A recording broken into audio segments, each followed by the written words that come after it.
Okay, today we're diving into a really bizarre, multi-year cyberstalking case. It all started with some threatening texts, but it ended with a revelation that is just unthinkable. I mean, this story really forces you to ask some deeply unsettling questions about family, trust, and what the ultimate betrayal really looks like. So just try to imagine this. You're a teenager, right? Your phone starts blowing up with messages from a number you don't recognize. At first, it's just insults, but then it escalates. We're talking 50, sometimes 60 messages a day for 2 straight years, all telling you to end your own life. The question that haunted this girl, her boyfriend, their entire town, it was a simple one. Who on earth could be filled with this much hate? And here's where this whole thing gets so chilling. The person sending those messages, it wasn't some jealous classmate, it wasn't a random troll online, it was her own mother. So yeah, this isn't a whodunit. We already know who did it. The real mystery we're going to dig into is why. Why would a mother do this? Inflict this kind of psychological torture on her own kid? All right, to even begin to understand the motive, we've got to go back to the beginning. We're talking about a high school romance in a small town and a life that seemed pretty perfect right before it was completely shattered. So at the center of this story are Lauren and Owen. They're high school sweethearts in Beale City, Michigan. I mean, this is a tiny town. We're talking one stoplight. And they were that couple, the classic popular couple, both athletes, everybody liked them. They were literally known as the golden couple, and their relationship was something everyone else kind of looked up to. So the harassment, it started small. It was right around homecoming. An unknown number sends this group text to both Lauren and Owen, kind of taunting them because only one of them made the homecoming court. At first, it just seemed like typical high school jealousy, right? Some petty attempt to cause drama for the perfect couple. Annoying for sure, but not terrifying. Not yet. But then, the tone just shifted. It went from petty to straight up vicious. The messages started zeroing in on Lauren's deepest insecurities, attacking her body, her clothes, her self-worth, everything.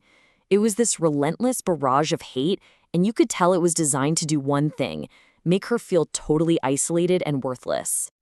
And then, the messages took their most terrifying turn yet. The anonymous sender wasn't just insulting Lauren anymore. They started actively, and I mean actively, encouraging her to harm herself. Day in and day out, she's being told to jump off a bridge, that everyone, even her own boyfriend, wanted her dead. This wasn't just bullying anymore. This was psychological warfare. And look, this wasn't some one-off thing or a bad week. This was a daily, inescapable nightmare that went on for 2 solid years. Can you even imagine the mental toll, waking up to that kind of pure hatred every single day? So, as you can imagine, this campaign of terror just tore the whole community apart. An investigation gets launched, but for over a year, the police were basically chasing a digital ghost. And this led to all these false accusations. It literally turned friends against each other. The local sheriff was completely stumped. I mean, the sender was using burner numbers, which made them almost impossible to trace. With no real leads, suspicion just started falling on other students. First, a classmate named Chloe gets framed. When she's cleared, the suspicion shifts to Owen's own cousin, Adriana. The whole small town just turned on itself, creating this incredibly toxic atmosphere of paranoia. And all the while, the real person doing this was just watching it all unfold. Okay, so finally the FBI gets involved, and they bring in the heavy-duty tech to cut through all this deception. So first step, they subpoena Pinger. That's the app that was used for the burner numbers, and that led them to a single, consistent IP address. But they had to confirm who was behind it, so they set a trap. Another parent sends the suspect a hidden link. She clicks it, and bam, it confirms her device's IP address. It was a perfect match. The digital ghost finally had a name. And that name was Kendra Lucari, Lauren's own mother. Every single message from the very beginning, all of it was traced back to her. There was zero doubt the call was quite literally coming from inside the house. Which brings us to, honestly, the most baffling part of this whole thing, the motive. Why would a mother orchestrate this kind of campaign of terror against her own daughter? Let's explore some of the main theories that try to explain something that feels, well, inexplicable.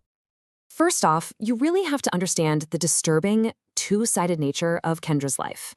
Publicly, she was the cool mom. You know, she coached Lauren's sports teams, she was the one comforting her daughter when she cried about the texts, she even went to the school demanding they do something about it. But privately, she was living a total lie. She'd actually been fired from her job and was spending up to 8 hours a day, basically her new secret full-time job, sending these disgusting messages. So let's try to break down the possible motives here. Was it just pure jealousy? The texts were constantly attacking Lauren's youth, calling her an anorexic toddler. Maybe that's a reflection of her own insecurities. Or what about a case of cyber Munchausen by proxy? You know, where she creates the whole crisis just so she can swoop in and play the hero. Then there's this really disturbing obsession with Owen, Lauren's teenage boyfriend. There were texts claiming Owen loves me. And finally, maybe it was just a simple narcissistic desire for chaos and attention, turning her daughter's life into a drama where she got to be the star. So what did Kendra herself say? What was her official reason? Well, it's baffling. She actually claimed she didn't send the first couple of messages. She said she only started doing it later in some kind of misguided attempt to catch the real bully. But the digital evidence is just undeniable. The FBI traced every single IP address from day one, and they all came back to her and only her. So once the truth came out, the harassment finally stopped. But it also caused the complete and total collapse of their family, just leaving devastation behind. And the fallout was swift and total. The immense pressure from all this had already broken up Lauren and Owen, which tragically seems to have been the goal all along. Lauren's dad, Sean, divorced Kendra immediately. In Kendra, she pleaded guilty to stalking and obstruction of justice and ended up serving 19 months in jail. An entire family just completely destroyed from the inside out. And this quote from Lauren really gets to the heart of the lasting damage. Years later, she's still left with that same haunting question. Because look, it's one thing to be bullied by a stranger.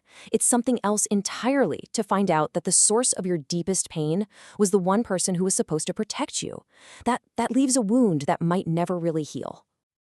Even the legal system had a hard time making sense of it. The judge handling her case, a guy who's seen the worst of the worst, he called her motive inexplicable. He flat out admitted that after reading all the evidence, even a psychiatric evaluation, he still couldn't wrap his head around why she did it. It was a crime so bizarre, it literally made a veteran judge glad he was retiring. And that's really what we're left with. This case, it goes so far beyond a simple crime. It takes us into the darkest corners of family psychology, and it forces us to confront a really profound question. When the person who should be your safest harbor in the world becomes the very source of your terror, how do you ever learn to trust anyone again?